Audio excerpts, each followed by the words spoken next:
Hello mga ka-Jules, magandang umaga po. May background po tayo. So yan po ay panahon ng pandemic.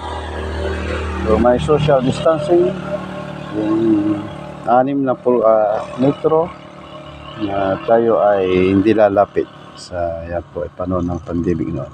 Yan, background po natin yan.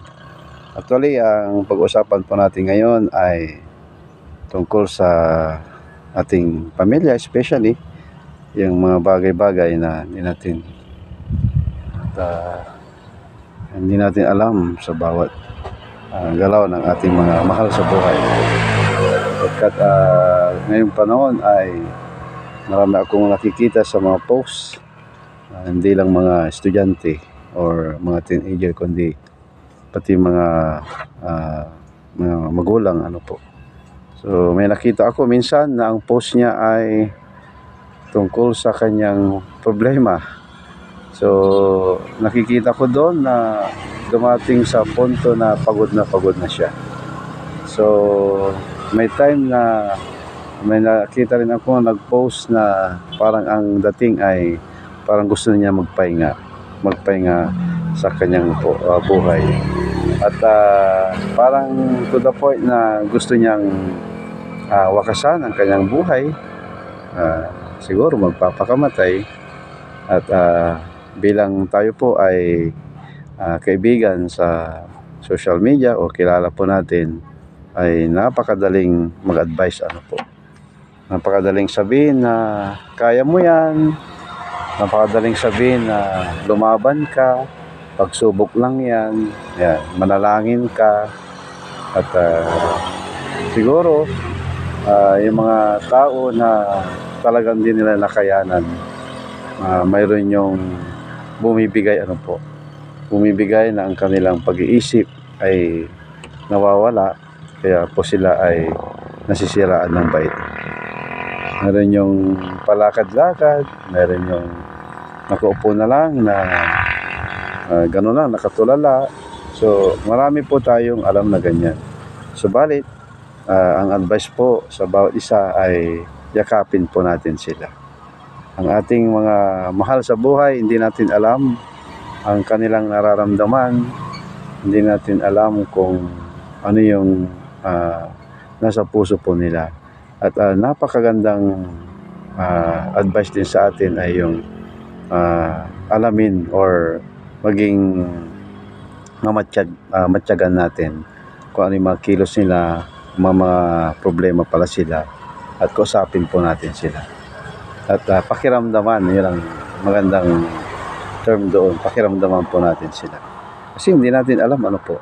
So dito sa part ng Japan, mayroon yung time na pag ang mga negosyante or isang tao ay nagka-problema, mayroon yung part doon na parang pag pumunta ka doon sa lugar na yon, actually parang yung kapatagan.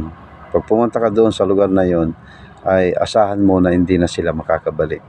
Maaaring kainin sila ng mga mababangis na hayop, or kukuha sila ng tali, tatali nila ang sarili na doon sa mga puno, hanggang yun, doon na sila mamamatay.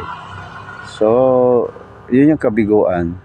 At dito sa part natin noon, mayroon yung nagpakamatay, uminom ng lason dahil siguro sa utang or na-scam daw siya, at nagpakamatay.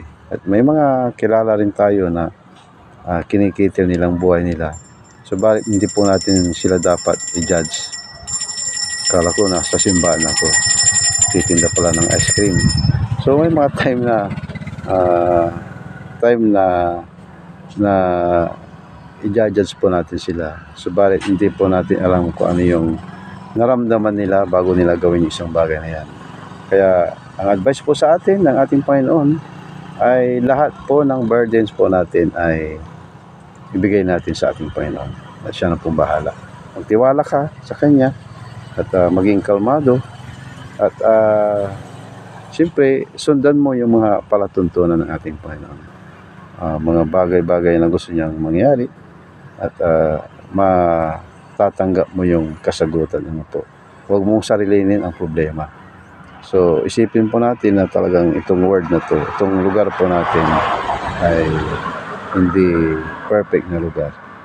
Kaya yon advice po sa atin na maging kalmado tayo. Ang problema po ay andyan. Ang hanapin po natin ay solusyon. Ano po? So, yan. Kaya yung solusyon ng pandemic, yan. Yung dating hindi nagtatabi o dating hindi nag-uusap ngayon. Di ba? Tapos na yan. Kaya ngayon, yung 6 feet, naging 1 feet na lang. 1 foot na lang. Ano po? So, yun lang po. Advice po sa atin. Sana ay makapulot kayo ng kaunting kaalaman o mas pwede tayo mag-share ng ating mga komento. Ano po? So, God bless po sa atin lahat. Bye-bye.